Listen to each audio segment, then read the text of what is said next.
Hello बच्चों, sky learning में आपका फिर से स्वागत है। आज हम करेंगे वन शॉट ऑन सेमीकंडक्टर। ये चैप्टर 7 मार्क्स का आता है। इस चैप्टर को आपको करना ही करना है। इसमें से आप 7 के 7 नंबर अटेम्प्ट कर सकते हो। तो इसका नाम है semiconductor and electronic devices.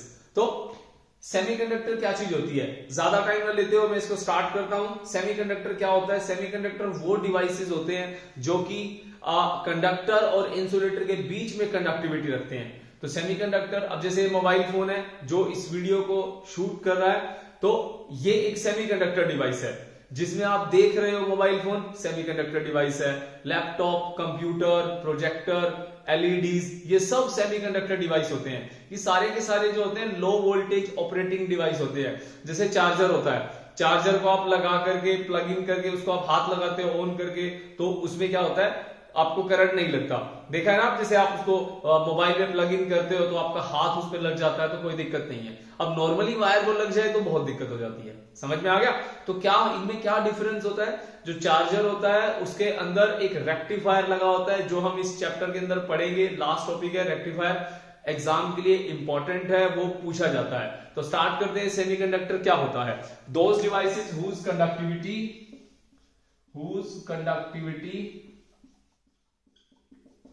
lies in between conductor and insulator। ठीक है, तो अगर मैं इसका नॉर्मली इसमें एग्जांपल लेता हूं तो इसके एग्जांपल्स के अंदर सिलिकॉन, जर्मेनियम, आर्सेनिक, इंडियम, ऐसे एग्जांपल लिए जाते हैं। सिलिकॉन, जर्मेनियम, ठीक है, आर्सेनिक, इंडियम, एटसेट्रा, बहुत होते हैं। तो मैंने आपको जो भी बोला मोबाइल फोन वगैरह, ये सारे के सारे इसके एप्लीकेशंस हैं, मतलब इसका यूज कहां किया जाता है। समझ में आ गया? अब जैसे लैपटॉप है या मोबाइल फोन है, मोबाइल फोन के अंदर मेमोरी कार्ड डलता है, पेन ड्राइव्स हो गई हमारी, ये सब सेमीकंडक्टर होते हैं। क्योंकि ये बनते किससे हैं, हम उसके बारे में डील करेंगे। तो बेसिकली फिजिक्स में जो हम पढ़ रहे हैं ये एक्सपेरिमेंट हैं, लॉज हैं, फैक्ट्स हैं। और जब आप बीटेक में जाओगे, आगे इंजीनियरिंग में जाते हो, वहां पे ये काम कैसे होता है। तो कहने का मतलब है implementation of the physics is the engineering. ठीक है, ओके। तो silicon, germanium, arsenic, indium, etcetera, ये सारे नाम हो गए। अब हम बात करते हैं इसके अंदर एक मेन टॉपिक डिस्कस करेंगे इसके अंदर। दूसरा इसके अंदर आता है एनर्जी बैंड क्या होता है, energy band diagram. Energy band diagram, देखो बोहर्स जो साइंटिस्ट थे उन्होंने हमें यह बताया था कि जो सॉलिड्स होते हैं उनके बीच में क्या रहता है, आपस में जो बॉन्डिंग होती है बहुत स्ट्रांग होती है। उस बॉन्डिंग की वजह से उनके, जैसे सिलिकॉन और सिलिकॉन आपस में क्या करता है, कोवलेंट बॉन्ड बना लेता है। तो कोवलेंट बॉन्ड बनाने की वजह से उनके बीच में जो इलेक्ट्रॉन्स होते हैं वो एक बैंड बना लेते हैं अपने बीच में, जिसको हम कंडक्शन बैंड और वैलेंस बैंड बोलते हैं। ठीक है, तो ये बेसिकली हमारे जो कंडक्टिविटी जो होती है कंडक्टर्स में, सेमीकंडक्टर्स में, वो किसी में ज्यादा किसी में कम क्यों होती है। तो देखो सबसे पहले इसके अंदर आता है बैंड्स, इसको बोलते हैं कंडक्शन बैंड, और एक होता है इसके अंदर वैलेंस बैंड। वैलेंस बैंड जो होता है ये फुल होता है, इलेक्ट्रॉन्स भरे होते हैं इसके अंदर, फुल्ली फिल्ड। और जो कंडक्शन बैंड होता है ये एम्प्टी होता है। अब आप लोगों ने हमेशा एक बात पढ़ी है कि कंडक्टर्स वो होते हैं जिसके अंदर इलेक्ट्रॉन्स का फ्लो इजीली हो जाता है। अब इलेक्ट्रॉन फ्लो करके कहां जाएंगे, कंडक्शन वैलेंस बैंड से कंडक्शन बैंड में। हम बोलते हैं ना rate of flow of charge is known as current. तो करंट मतलब चार्ज, कौन, इलेक्ट्रॉन पे चार्ज, वो फ्लो करके कहीं जाएगा। तो बोहर्स ने हमें ये एक्सप्लेन किया था कि वो ना अपने एक एटम से, मतलब एक बैंड से दूसरे बैंड में जंप करते हैं। इस वजह से उसमें जो फ्लो ऑफ इलेक्ट्रॉन जो होता है, तो फ्लो ऑफ इलेक्ट्रॉन कॉज होता है करंट के मूव करने का। ठीक है, करंट के चलने का। अब वैलेंस बैंड के अंदर कुछ है, वो यहां पे जंप करेगा। अब ये जो बीच में देख रहे हो ना, ये इसको बोलते हैं गैप। अब आप देखो ना, पेन ड्राइव है, पेन ड्राइव आपने लैपटॉप में लगाया, लैपटॉप में लगाते ही उसका आइकन आ जाएगा। तो जब तक आप उसको लगाओगे नहीं तब तक वो काम कैसे करेगा। तो जैसे ही आपने उसको लगाया, एक सेकेंड, बाहर है आपके हाथ में पेन ड्राइव है, क्या वो काम करेगी?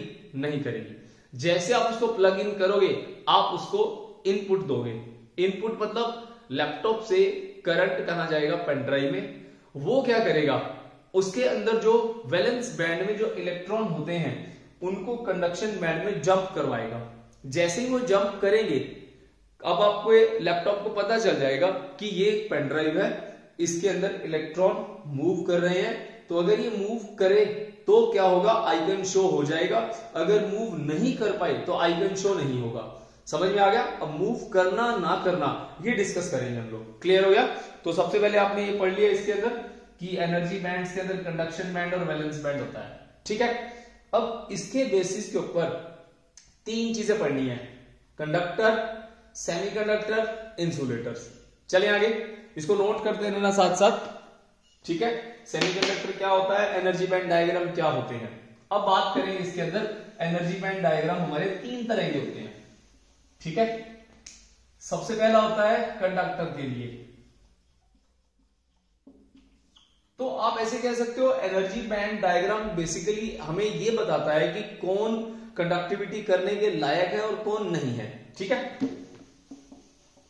तो सबसे पहले कंडक्टर्स के अंदर जो वैलेंस बैंड होता है और जो कंडक्शन बैंड होता है, तो ये हमारे पास वैलेंस बैंड है और ये कंडक्शन बैंड है। इन दोनों में गैप ही नहीं होता, अप्रोक्सीमेट ओवरलैप्ड होते हैं। आप ऐसे कह सकते हो there is no gap, no energy gap. इसीलिए कॉपर में, एल्यूमिनियम में, गोल्ड में थोड़ी सी इलेक्ट्रिसिटी देते ही क्या होता है, करंट फ्लो करने लग जाता है, या थोड़ी सी हीट देते ही उसमें से हीट फ्लो होने लग जाता है। समझ में आ गया। So there is no energy gap between the valence band and the conduction band. दूसरा, इसके एग्जांपल्स लिख लेना। इसके एग्जांपल्स में कॉपर लिख लो। ठीक है। मेटल्स लिख लेते हैं। ठीक है, सब आ गया इसके अंदर। दूसरा इसके अंदर होता है इंसुलेटर्स। अब इंसुलेटर्स में क्या होता है, जो कंडक्शन बैंड होता है और जो वैलेंस बैंड होता है उनके बीच में जो गैप होता है वो मोर देन 3 इलेक्ट्रॉन वोल्ट होता है। इतना ज्यादा गैप होने की वजह से यहां से इलेक्ट्रॉन यहां पे नहीं जा पाता, जिसकी वजह से क्या होता है, इनमें इलेक्ट्रिसिटी का फ्लो नहीं हो पाता। Example rubber, would etcetera. Clear है। तीसरा इसके अंदर सेमीकंडक्टर।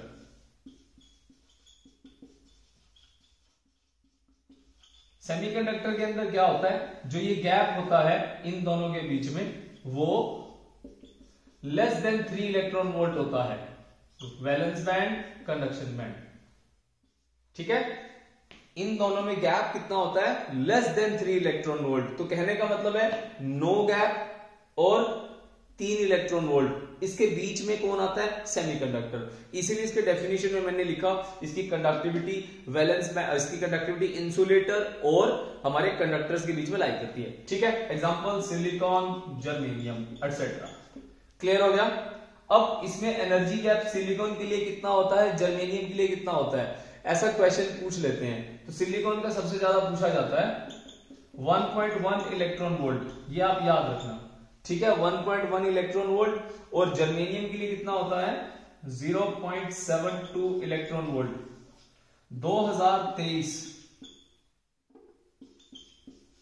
2023 के अंदर पिछले पेपर उठाओगे, पिछले साल वाले पीवाईक्यूज, आपको ये एमसीक्यू में दिखेगा, ये वाला ये चार ऑप्शन थे, लास्ट वाला ऑप्शन इसका आंसर था डी। समझ में आ गया। 1.1 इलेक्ट्रॉन वोल्ट। नेक्स्ट इसके अंदर आता है टाइप्स ऑफ सेमीकंडक्टर।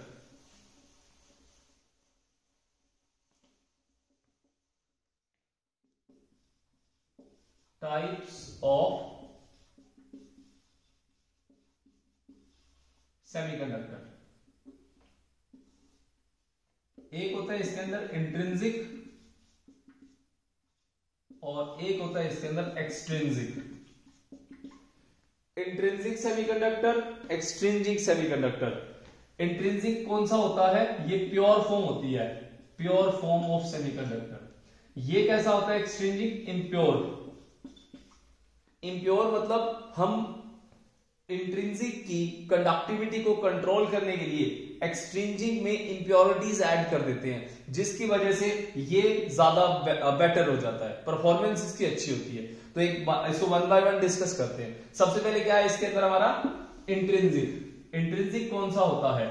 इंट्रिंसिक वो सेमीकंडक्टर होता है जो प्योर फॉर्म होती है। एग्जांपल ले रहा हूं सिलिकॉन। अब सिलिकॉन का इंटरनल स्ट्रक्चर कैसा होता है? अब सिलिकॉन जो होता है उसके वैलेंस शेल में 4 इलेक्ट्रॉन होते हैं,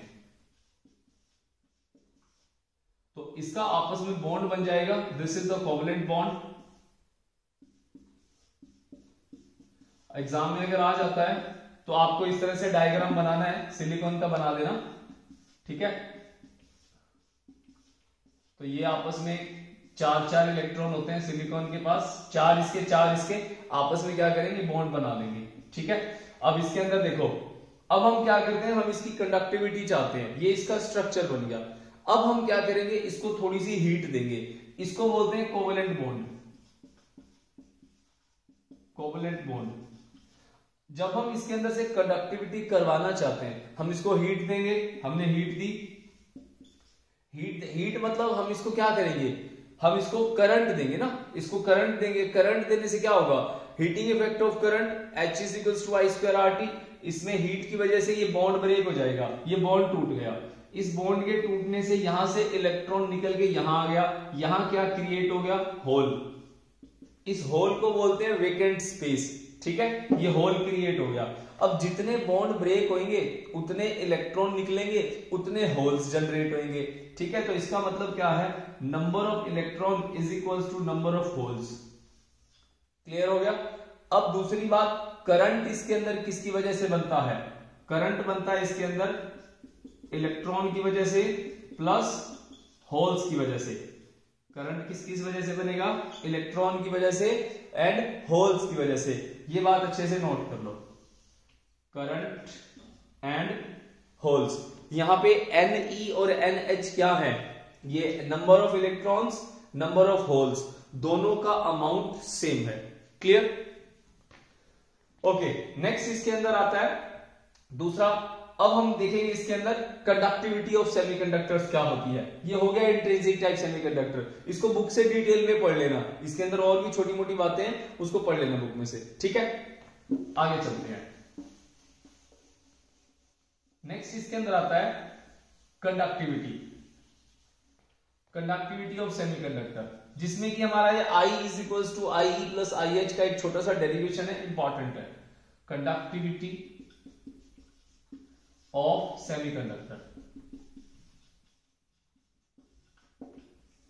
कंडक्टिविटी का मतलब क्या होता है, सिग्मा। अब करंट का फॉर्मूला क्या होता है, IE प्लस में IH। अब करंट का एक रिलेशन NeAVD आपने पढ़ा होगा, NeAVD relation between current and drift velocity. अब इसके अंदर क्या करेंगे हम लोग, अब यहाँ पे IE है तो मुझे यहाँ IE बनाना है, तो यहाँ पे नंबर ऑफ इलेक्ट्रॉन्स जो हैं हमारे पास, NeAVD है ना, तो Ne बेस में है। कई बच्चे इसको मल्टीप्लाई में लिख देते हैं, ऐसे मल्टीप्लाई में नहीं लिखना। E charge of electron, area और velocity electron, drift velocity of electron. ऐसा ही होल्स के लिए बना देंगे, N इसके बेस में H, मतलब नंबर ऑफ होल्स की वजह से जो करंट बन रहा है, चार्ज होल पे सेम होता है, ये H हो गया। ये बेस में है बच्चों दोनों, इन दोनों को इसमें पुट कर दो, कितना आ गया।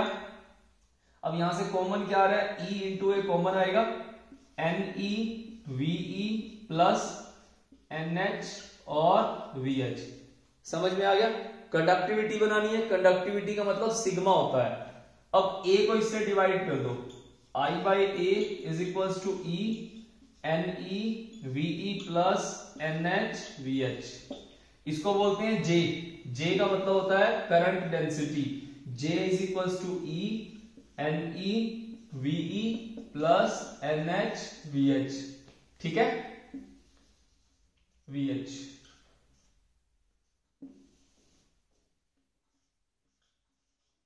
ठीक है। अब J का फॉर्मूला होता है microscopic form of Ohm's law. Formula है ना, J = सिग्मा × E। पुट कर दो, सिग्मा × E = E और NeVe प्लस NH/VH।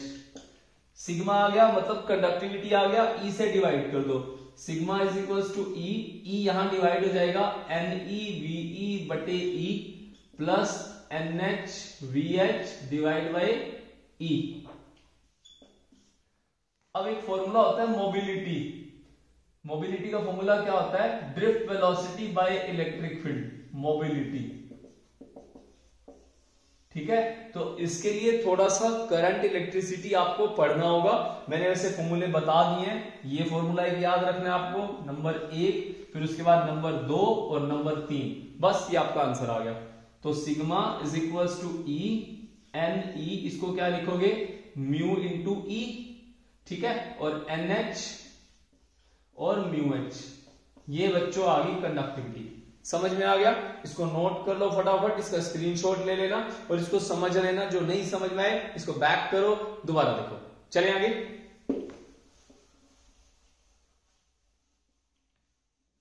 अब नेक्स्ट है इसके अंदर एक्सट्रिंसिक टाइप सेमीकंडक्टर।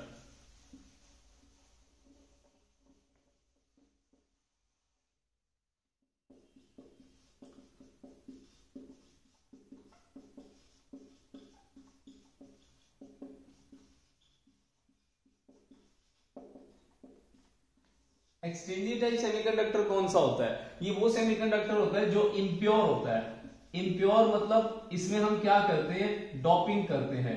डोपिंग का मतलब क्या होता है, एडिशन ऑफ इम्प्योरिटीज।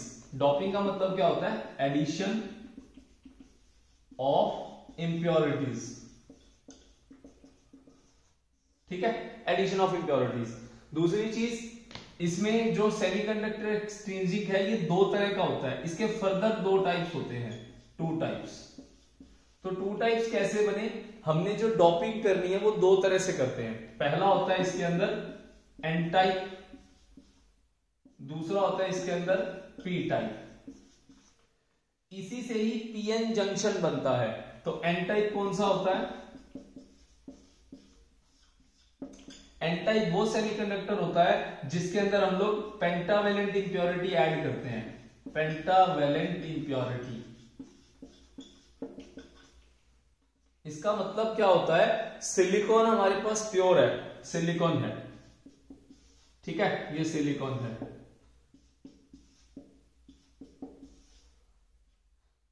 ये एक जगह खाली छोड़ दी,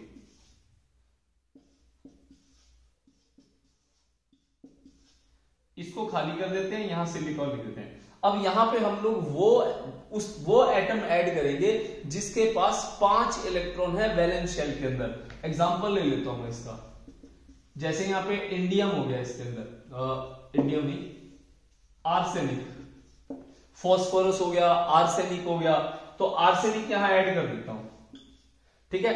आर्सेनिक के पास 5 इलेक्ट्रॉन होते हैं, 5 आर्सेनिक के, 4 इसके, 9 हो गए। अब देखो, एक इसका ये बॉन्ड बन गया, फिर एक इसका बॉन्ड बन गया, एक इसका बॉन्ड बन गया, एक इसका, 4 चले गए, एक इलेक्ट्रॉन एक्स्ट्रा बच गया, वो यहां पे है। इसी तरह आर्सेनिक के करोड़ों एटम है, तो इसके करोड़ों इलेक्ट्रॉन क्या होंगे, यहां साइड पे पड़े होंगे। अब इसको हम बना लेते हैं अच्छे से, समझ में आ गया ना। पिछले वाले में क्या था, जितने इलेक्ट्रॉन थे सबके बॉन्ड बन रहे थे, यहां पे एक इलेक्ट्रॉन एक्स्ट्रा है, मैं लिख देता हूं, इसके पास 5 इलेक्ट्रॉन है, सिलिकॉन के पास कितने, 4 इलेक्ट्रॉन है, टोटल कितने हो गए, 9 इलेक्ट्रॉन। 4 से बॉन्ड बन गया, 4 आर्सेनिक के, 4 सिलिकॉन के, 8, एक फालतू बच गया, ठीक है ना। अब ये जो बॉन्ड बना है 2 इलेक्ट्रॉन से बनता है, 2 2 4 2 6 2 8, एक एक्स्ट्रा है। अब ऐसे करोड़ों इलेक्ट्रॉन एक्स्ट्रा होंगे, हम क्या करते हैं, अब इसके अंदर आप एक चीज जो सोचने वाली है, जो ध्यान में रखना है, number of electron greater than the number of holes. कैसे, अभी मैंने यहां पे करंट भी नहीं दिया और इलेक्ट्रॉन ऑलरेडी यहां पे फ्री पड़ा है, ठीक है, तो नंबर ऑफ इलेक्ट्रॉन ज्यादा है। और होल्स कब होंगे, जब बॉन्ड ब्रेक होंगे। अब मैंने बॉन्ड ब्रेक कर दिया, मान लो ये बॉन्ड ब्रेक कर दिया, ये बॉन्ड ब्रेक हो गया, यहां पे यहां से इलेक्ट्रॉन यहां आ गया, तो ये इलेक्ट्रॉन फालतू हो गए यहां पे, समझ में आ गया ना। तो नंबर ऑफ इलेक्ट्रॉन का अमाउंट हमेशा ज्यादा रहेगा, क्लियर है। नीचे से कोई इलेक्ट्रॉन आएगा, इस जगह पे आ जाएगा, दोबारा बॉन्ड बन जाएगा, ये ऐसे जंप करते करते करते आगे चलते जाएंगे, क्लियर हो गया ना। तो कंडक्टिविटी एनहांस होगी। ठीक है, ओके। दूसरी चीज, अब इसके अंदर एनर्जी बैंड डायग्राम होते हैं। मैं इसका PYQs का एक वीडियो डालूंगा 1-2 दिनों के अंदर, आप उसका वीडियो जरूर देखना। यहाँ पे सिर्फ मैं टॉपिक कवर कर रहा हूं, उन PYQs के अंदर मैं इसके बैंड डायग्राम में डिस्कस करूंगा और वो बहुत ज्यादा इंपॉर्टेंट है। ठीक है, आगे चलते हैं। अब यहां से ये चीज आपको नोट करनी है। क्लियर हो गया इतना? आगे चलते हैं इसके अंदर। अच्छा, एक चीज और, इसको बोलते हैं डोनर टाइप। ठीक है, ये डोनर होते हैं, डोनर टाइप सेमीकंडक्टर। ठीक है, डोनर मतलब इनके पास फालतू है इलेक्ट्रॉन, ये दान कर देते हैं। नेक्स्ट है इसके अंदर पी टाइप।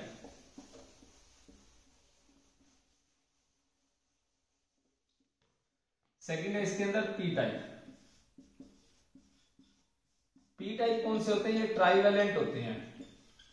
ट्राइवेलेंट मतलब इनकी वैलेंस शेल में 3 इलेक्ट्रॉन होते हैं। एग्जांपल ले लेते हैं इसके अंदर हम एल्यूमिनियम का एग्जांपल ले लेते हैं। ठीक है, या बोरोन ले लो, बोरोन हो गया, एल्यूमिनियम हो गया, एक्सेट्रा, कई होते हैं। ठीक है, अब क्या करा मैंने यहाँ पे, ये होते हैं एक्सेप्टर टाइप।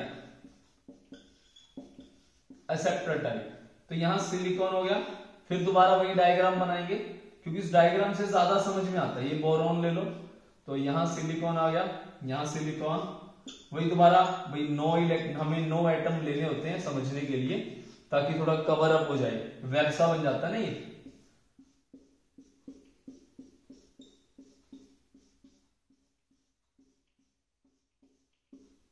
ठीक है, ये बोरोन है। अब यहां पे मैंने ये फालतू बना दिया, यहां पे एक गोला लगा दिया। 4 सिलिकॉन के पास है 4 और बोरोन के पास है 3, कितने हो गए? 7। रिक्वायरमेंट कितनी होती है? 8 की, है कितने? 7। तो एक होल बच गया। तो यहां से डेटा क्या मिल गया?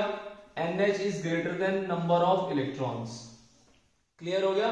तो कैसे होते हैं ये? एक्सेप्टर टाइप होते हैं। याद रखोगे इस चीज को, इंपॉर्टेंट है। इसको बोलते हैं पी टाइप सेमीकंडक्टर। क्लियर है? इसको नोट कर लो। अब इसको आप एनसीईआरटी से एक बार रीड आउट कर लेना, बहुत इंपॉर्टेंट चीजें ये आती है एग्जाम के अंदर। अब अगला टॉपिक हम करते हैं इन दोनों का कॉम्बिनेशन, जिसको बोलते हैं पीएन जंक्शन। ठीक है,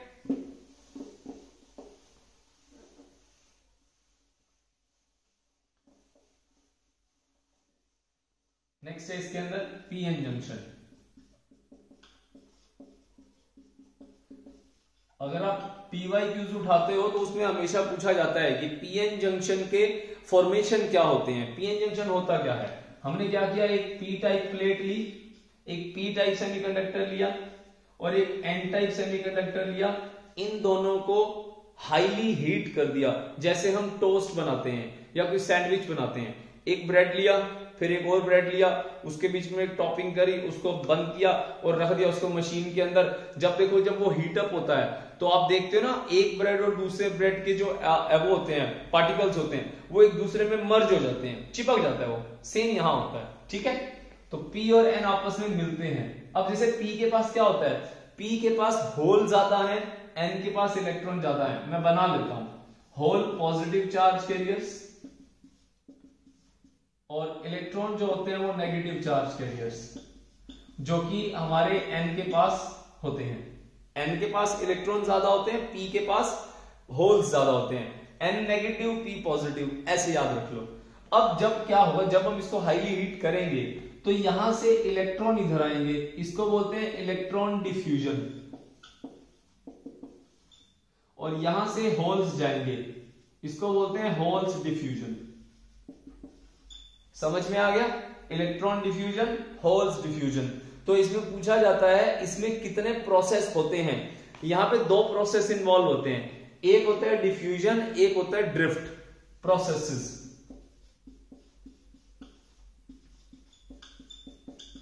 इन्वॉल्व एक होता है डिफ्यूजन और एक होता है यहां पे ड्रिफ्ट, ये याद रखना। अब इलेक्ट्रॉन डिफ्यूजन इधर हो रहा है, ठीक है, तो यहां से क्या लिखेंगे अपन, इलेक्ट्रॉन, यहां पे होगा होल ड्रिफ्ट और यहां होगा इलेक्ट्रॉन ड्रिफ्ट। उल्टा बोल गया मैं, यहां अब इलेक्ट्रॉन इधर आ रहे हैं तो इधर जाएगा हमारे पास होल ड्रिफ्ट, ठीक है, और इधर होगा हमारा इलेक्ट्रॉन ड्रिफ्ट। क्लियर हो गया? अब जब ये ऐसा होता है, इसमें होगा क्या, अब ये यहां से इलेक्ट्रॉन इधर आ रहे हैं, ठीक है, इसमें से होल्स इधर जा रहे हैं, ये क्या करेगा, जितने रिकॉम्बिनेशन हो जाएंगे इलेक्ट्रॉन और होल्स के, देखो यहां ये पॉजिटिव इधर आएगा, यहां पे रिकॉम्बिनेशन हो रहे हैं, पॉजिटिव नेगेटिव मर्ज हो रहे हैं, यहां पे इलेक्ट्रॉन आ रहा है तो नेगेटिव पॉजिटिव मर्ज हो रहा है। जितने मर्ज होंगे हो जाएंगे, जो बचेंगे ना, जो इसका पॉजिटिव बचेगा, जो इसका नेगेटिव बचेगा, उसके साथ क्या होगा वो देखो। जब सैचुरेशन लेवल आ जाएगा इसके अंदर, ये P ये N, negative negative negative negative positive positive positive positive, ठीक है। अब यहां से देखो, यहां से क्या हुआ, इससे यहां से हमारे पास जो पॉजिटिव है वो यहां पे एक्यूमुलेट हो गया, और जो इसका नेगेटिव है वो यहां एक्यूमुलेट हो गया। तो इनके बीच में क्या हो गया, एक बैरियर, एक पोटेंशियल बैरियर बन गया, जिसके बाद और ज्यादा इलेक्ट्रॉन और होल्स का रिकॉम्बिनेशन नहीं होगा। समझ में आ गया? इसको बोलते हैं gap, depletion layer, depletion layer. समझ में आ गया? ये क्या करता है, पोटेंशियल बैरियर बना देता है, इसको V0 बोल देते हैं, पोटेंशियल बैरियर। समझ में आ गया? Potential barrier. तो ये बैरियर क्या करता है, और ज्यादा रिकॉम्बिनेशन नहीं होने देता बिना बैटरी के। समझ में आ गया? बैटरी लगेगी फिर होगा, अदरवाइज नहीं होगा। जैसे पेन ड्राइव हमने डाली तब चली, अदरवाइज क्या होता है, वो नहीं काम करती। समझ में आ गया? तो इसको इनपुट चाहिए ना, समझ में आ गया? अगर बोले कि एट इक्विलिब्रियम, आप इसका वो बताओ कि इसके अंदर क्या होगा, इक्विलिब्रियम के अंदर क्या होगा, इसके अंदर रिकॉम्बिनेशन नहीं होगी। समझ में आ गया? क्योंकि यहां से इलेक्ट्रॉन नहीं आ सकता, यहां से होल नहीं जा सकते, बिना बैटरी के काम नहीं होगा।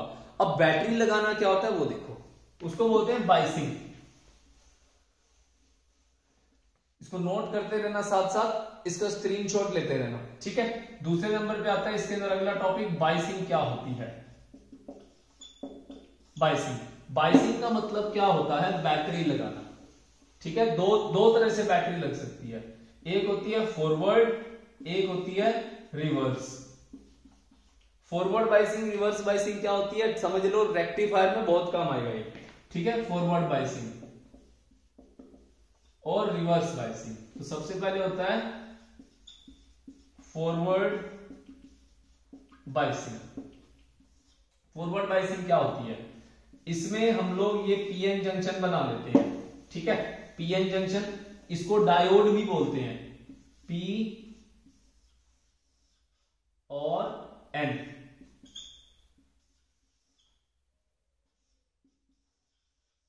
फॉरवर्ड बाइसिंग क्या होती है, p connect with positive and n connect with negative. तो यहां पे क्या हो गया, पॉजिटिव पॉजिटिव पॉजिटिव, यहां नेगेटिव होता है। अब देखो ये पॉजिटिव या नेगेटिव, यहां होगा क्या, ये पॉजिटिव इस पॉजिटिव को रिपेल करेगा, ये नेगेटिव इस नेगेटिव को रिपेल करेगा। ये वाला जो डिप्लीशन लेयर है ये छोटा हो जाएगा, इसकी विड्थ कम हो जाएगी। तो यहां क्या लिखोगे आप, डिप्लीशन लेयर या विड्थ डिक्रीजेस, ठीक है। दूसरी बात क्या लिखोगे, रेजिस्टेंस लो, कंडक्टिविटी हाई। रेजिस्टेंस लो, और कौन सा करंट चलेगा यहां पे, फॉरवर्ड करंट चलेगा। पूछा जाता है what are the effect of forward biasing on PN junction. ये इफेक्ट है इसके, मेन ये दो पूछे जाते हैं। ये मैंने आपको बता दिया, फॉरवर्ड करंट होता है, और जो फॉरवर्ड करंट होता है वो मिली एम्पियर का होता है। समझ में आ गया? अच्छा, अगली चीज क्या करनी है इसके अंदर, यहां एक बार नेगेटिव पॉजिटिव बना देते हैं। ये जो बैरियर पोटेंशियल होता है इसका डायग्राम बोल देते हैं। एनसीईआरटी खोलोगे ना तो उसमें नीले नीले रंग के डायग्राम दे रखे होंगे। तो यहां पे क्या होगा, इसका डायग्राम बना रहा हूं मैं, बैरियर पोटेंशियल का डायग्राम, बैरियर पोटेंशियल। इसका डायग्राम क्या है, ये ऐसे बना दो। ये बैरियर पोटेंशियल है, जब बैटरी नहीं है तो ये ऐसा होता है, और जब इसमें फॉरवर्ड बाइसिंग होती है तब कैसा होता है, ये देखो। ये कौन सा है, नो बैटरी या नो बाइसिंग। और जब बाइसिंग होती है, व्हेन फॉरवर्ड इसको शो करते हैं ऐसे वी नॉट से, ये इसके बीच का क्या वी नॉट होता है। फॉरवर्ड बाइसिंग में क्या होता है, ये डिप्लीशन लेयर छोटी हो जाती है, तो यहां पे देखो छोटा बना दो इसको ऐसे, 1 2 3, ये इतना। वी नॉट कब था, जब बैटरी नहीं थी। जब बैटरी है डिप्लीशन लेयर घट रही है, ये मैंने घटता हुआ दिखा दिया। समझ में आ गया, आगे चलते हैं हम। क्लियर है। नेक्स्ट है इसके अंदर रिवर्स बाइसिंग।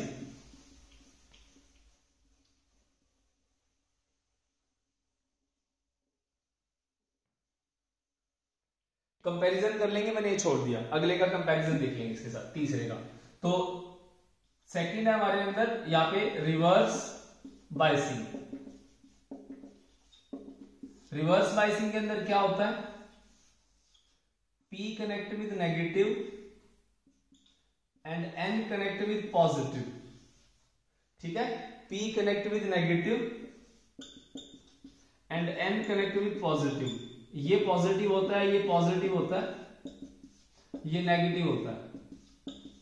यहां होगा क्या, अब देखो बच्चों, ये नेगेटिव इस पॉजिटिव को खींचेगा, ये इधर आएगा, ये इधर जाएगा, तो ये वाला गैप क्या होगा, बढ़ जाएगा ना, ऐसे बढ़ जाएगा ये गैप। तो इसमें क्या हो रहा है, डिप्लीशन लेयर जो होती है वो क्या हो रही है, साइज या विड्थ इंक्रीज हो रहा है। तो इसको मैं यहां बना देता हूं, यहां ऐसे, यहां आ जाएगा ये इस तरह से। समझ में आ गया ना मैं क्या कहना चाह रहा हूं, पॉजिटिव नेगेटिव की तरफ, नेगेटिव पॉजिटिव की तरफ, ये इधर ये इधर। तो होगा क्या यहां पे, width of depletion layer increases, second resistance increases, resistance बढ़ेगा तो करंट क्या हो जाएगा, कम हो जाएगा। तो यहां कौन सा करंट होता है, रिवर्स करंट होता है। समझ में आ गया, यहां कौन सा करंट होता है, रिवर्स करंट, जो कि यहां पे जो नेगेटिव पॉजिटिव होता है इसकी वजह से बनता है।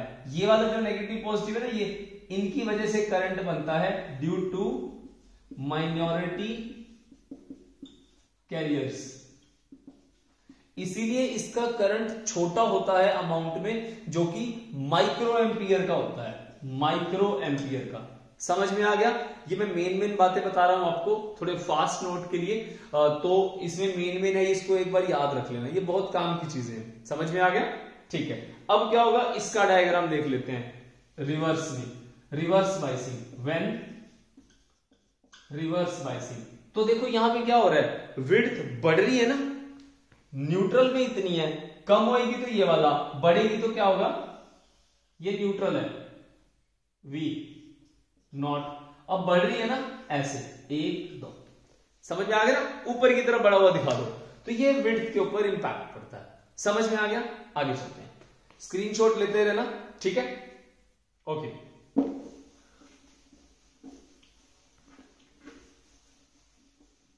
नेक्स्ट है इसके अंदर forward and reverse characteristics, forward and reverse characteristics.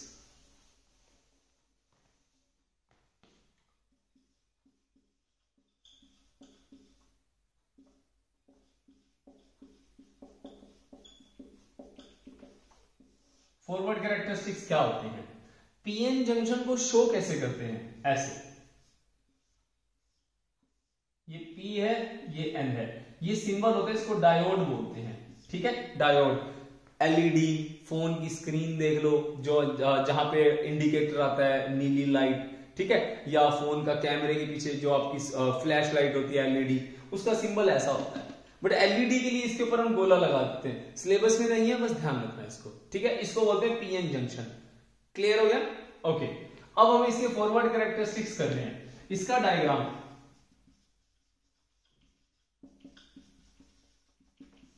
NCERT का डायग्राम बनाना है, ठीक है। मैं बना देता हूं आपको, मेन जैसा होता है उस वहां से देख के बना देना अच्छे से। तो यहां पे मान लो फॉरवर्ड है, तो फॉरवर्ड में पॉजिटिव हो गया, ये नेगेटिव हो गया।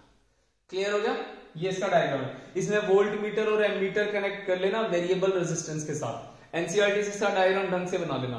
तो अब आपको मेन इसके अंदर करना क्या है, मेन आपको इसके अंदर वीआई कैरेक्टरिस्टिक्स बनाने हैं। ये वोल्टेज है, ये करंट है, तो यहां पे ये बन गया, क्लियर हो गया। तो ये सिलिकॉन के लिए मान लो, सिलिकॉन के लिए मान लो 0.7 वोल्ट है, इसके लिए जो हमारा मिनिमम वोल्टेज चाहिए उसको काम करने के लिए, ये बना दिया। तो यहां पे जाने के बाद ये देखो, यहां जाने के बाद इसका मिनिमम इतना तो देना ही पड़ेगा, तब जाके सिलिकॉन जो है उसमें से करंट पास करेगा। मिनिमम वैल्यू से ज्यादा जब तक मिनिमम वैल्यू को क्रॉस नहीं करते तब तक वो करंट पास नहीं करेगा। समझ में आ गया। देखो यहाँ पे वोल्टेज बढ़ रही है, वोल्टेज बढ़ रही है, बट करंट यहाँ पे 0 है, यहां पे जाकर के करंट चला है इस तरह पे। तो ये वाली voltage material to material vary करती है, ठीक है। तो यहाँ पे जो करंट होता है वो मिली एम्पियर का है। तो इस तरह के कैरेक्टरिस्टिक्स कौन से होते हैं? नॉन लीनियर कैरेक्टरिस्टिक्स होते हैं, ठीक है, नॉन लीनियर। क्लियर हो गया। ये हमारे फॉरवर्ड कैरेक्टरिस्टिक्स हैं। सिमिलरली इसके अंदर एक रिवर्स होता है।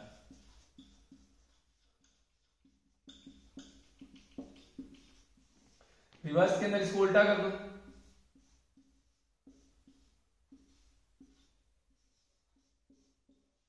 ये रिवर्स बन गया, ठीक है। ये जनरल सा डायग्राम है इसके अंदर, P connect with negative, N connect with positive. तो इसके अंदर क्या होता है? रिवर्स करंट बनता है due to minority charge carriers. इसको यहां से ऐसे कर देते हैं, ठीक है, यहां से। तो यहां पे जो करंट होता है ये माइक्रो एम्पियर का होता है। तो ये वोल्टेज है, ये करंट है, तो ये वाला अपोजिट डायरेक्शन में, तो यहां पे हम बोलते हैं इसको ब्रेकडाउन वोल्टेज। ये ब्रेकडाउन वोल्टेज होता है। इसके बाद वोल्टेज नहीं बढ़ सकता क्योंकि एक सैचुरेशन पॉइंट आ जाता है, उसके बाद करंट जो होता है वो अब्रप्टली इंक्रीज हो जाता है, ठीक है। तो ये हमारा सैचुरेशन वोल्टेज है, इससे आगे नहीं जा सकता। तो ये हमारा ब्रेकडाउन रीजन है।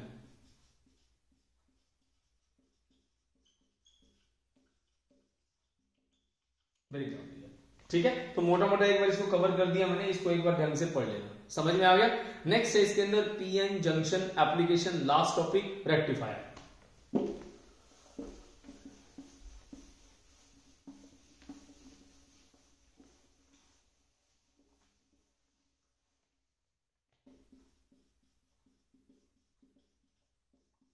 इसको बोलते हैं हम लोग एप्लीकेशंस। तो रेक्टिफायर क्या होता है? एक डिवाइस होता है जिसका काम क्या होता है? इनपुट लेता है, ये एसी सिग्नल जाता है इसके अंदर, ये नाम दे देते हैं इसका रेक्टिफायर। और यहां क्या मिलता है हमारे को? आउटपुट, जो मिलता है डीसी। समझ में आ गया। एसी सिग्नल दिया, डीसी सिग्नल मिल गया, बीच में एक काम होगा। चार्जर इसका एग्जांपल है, इन्वर्टर, इन्वर्टर हमारे घर में। तो इन्वर्टर के अंदर रेक्टिफायर नाम का एक डिवाइस होता है जो एसी को डीसी में कन्वर्ट करता है स्टोरेज के लिए, क्योंकि डीसी हमारा स्टोरेबल होता है, इसको स्टोर कर सकते हैं सेकेंडरी सेल्स जैसे, प्राइमरी सेल्स जैसे। और ये हमारा एसी अल्टरनेटिंग करंट इसको स्टोर नहीं कर सकते, ठीक है। ओके, अब इसके इंटरनल ये क्या हुआ जिससे ये मिला उसको पढ़ते हैं, ठीक है। रेक्टिफायर क्या होता है? एक डिवाइस होता है which converts AC into DC, जो एसी को डीसी में कन्वर्ट करता है, ठीक है। अब दो प्रकार का होता है ये, 2 टाइप्स। पहला होता है इसके अंदर हाफ वेव, दूसरा होता है इसके अंदर full wave. Half wave rectifier कौन सा होता है? ये वो रेक्टिफायर होता है जिसमें सिंगल डायोड यूज होता है और इसमें 2 डायोड यूज होते हैं, ऐसे याद रखो। हाफ वेव क्या होता है? Single diode. और ये कैसा होता है? 2 डायोड, ठीक है।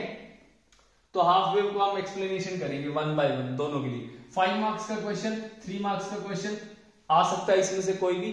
3 नंबर में बहुत बार पूछा गया है और ये बहुत इंपॉर्टेंट है, इसके आने के चांसेस पूरे हैं, ठीक है। तो सबसे पहले करेंगे हम इसका half wave.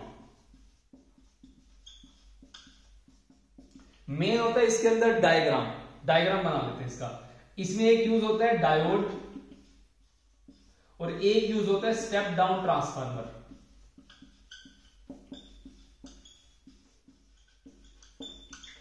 Step down transformer जो वोल्टेज को कम करता है। तो बना लेते हैं इसका डायग्राम।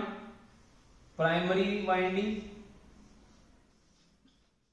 स्टेप डाउन कौन सा होता है? जिसमें सेकेंडरी वाइंडिंग क्या होती है?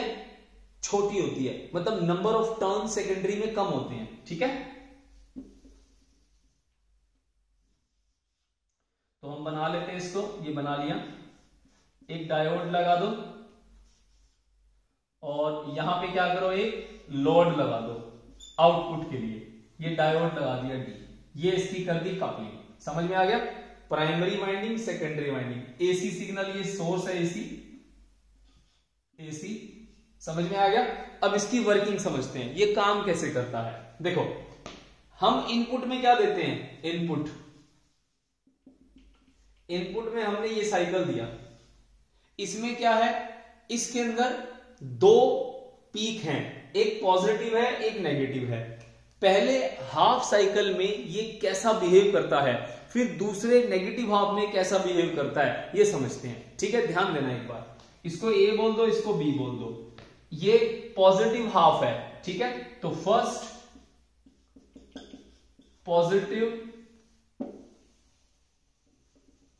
यहां बना देता हूं मैं इनपुट, ये इनपुट होगी, यहां आउटपुट। तो पहला केस है for first positive half cycle. पहले पॉजिटिव हाफ साइकिल में क्या हो रहा है? इस पे पॉजिटिव आया, इस पे नेगेटिव होएगा ना, ये ए पॉजिटिव हो जाएगा, बी नेगेटिव हो जाएगा। लिख लो, ए पॉजिटिव, बी क्या हो जाएगा? नेगेटिव। अब ध्यान दो, ये P है, ये N है, P पॉजिटिव से N नेगेटिव से हो गया। ठीक है, तो यहां पे डायोड ऐसा हो गया, ये पॉजिटिव, ये नेगेटिव। ये कौन सा बायस होता है?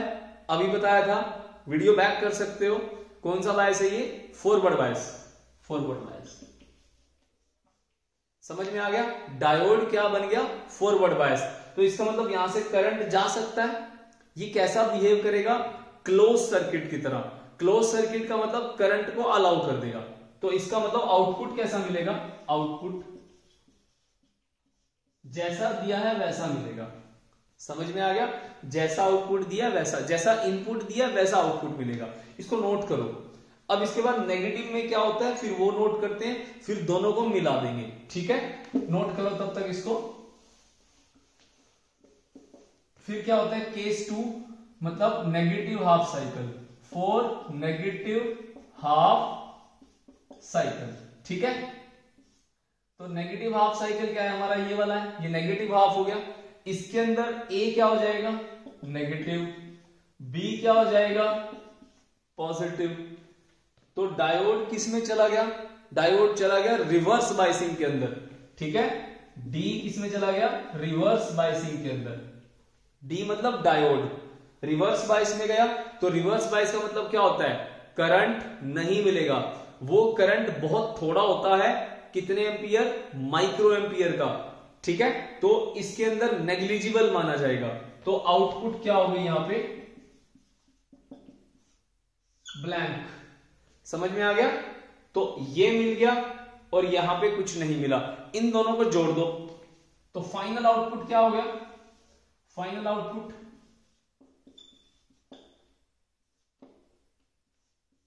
पहले मिला डी, फिर खाली, फिर मिला डी, फिर खाली, चलता जाएगा ऐसे। ये इसका फाइनल आउटपुट है। समझ में आ गई मेरी बात? क्लियर है? तो इसमें फ्रीक्वेंसी की वैल्यू सेम रहती है। कई बार इसमें क्वेश्चन पूछा जाता है, अगर मान लो हम इसके अंदर 50 हर्ट्ज इनपुट दें, आउटपुट फ्रीक्वेंसी कितनी हो जाएगी? कुछ बच्चे सोच रहे होंगे हाफ हो जाएगी। हाफ नहीं होती, सेम रहती है। सेम मतलब 50 हर्ट्ज। क्लियर हो गया? इसको नोट करो। नेक्स्ट टॉपिक करते हैं हम इसके अंदर, full wave rectifier. Full wave rectifier, तो फुल वेव रेक्टिफायर क्या होता है? दो डायोड, ठीक है, डबल डायोड।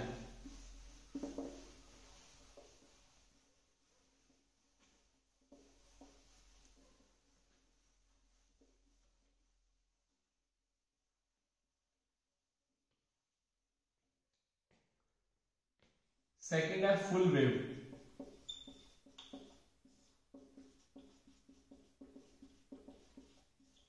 रिक्वायरमेंट क्या है? दो डायोड लगेंगे, एक step down transformer. Diodes and step down transformer.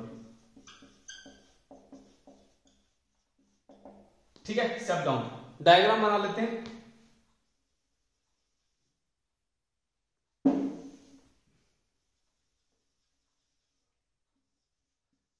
Input दे दिए सी और स्टेप डाउन है, एक डायोड यहां लगा दो और एक डायोड नीचे लगा दो।